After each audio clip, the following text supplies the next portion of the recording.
Know and let people know. No one has become wise by chance, for wisdom does not come from the east, west, south, or north, but wisdom is born of one who was honest with himself and with his fellow man. Every human being has the right to life, freedom of expression, and self-preservation. For religious humanity, learned young is old done, so it is nerve-wracking, grueling, and impossible work to direct godly people to the right path. Unfortunately, they have been poisoned in their lives by their religion. Because right is just as crooked to them as the Bible and the Quran, from which they learn to be a bad person, instead of the opposite. Fortunately, religious humanity in general is in complete agreement that each for himself and God, Allah, for us all is the most important link on earth between them and God. It is therefore advisable that religious people who have something to complain about should feel free to turn to their shepherd.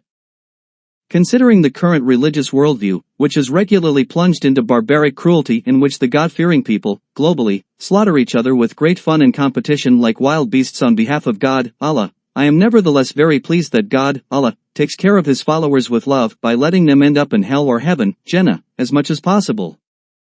You can see God's helping hand in the religious countries of Ukraine and Russia, which are currently at war against each other and set the biblical example of murder, genocide, and the taking of other people's property and possessions.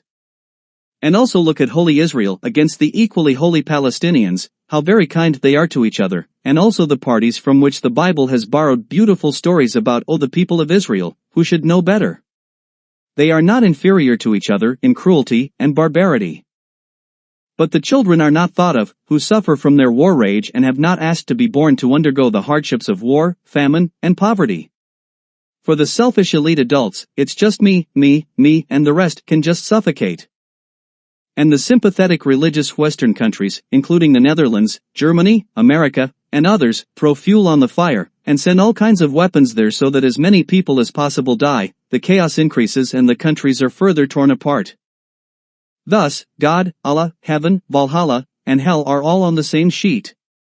Many believers, especially in third world countries such as the Philippines, Suriname, Guatemala, Mexico, etc., are having a very difficult time financially. In those countries, pauperism is the public enemy number one. The poor wretches can barely make ends meet for a month, but they are the best in the world at making children they can't take care of. Fortunately, the Bible is a great comfort and relief to them in these unfortunate times. See Matthew 5 verses 38 to 42. If anyone asks of you, give it to him. And if anyone wants to borrow from you, don't say no.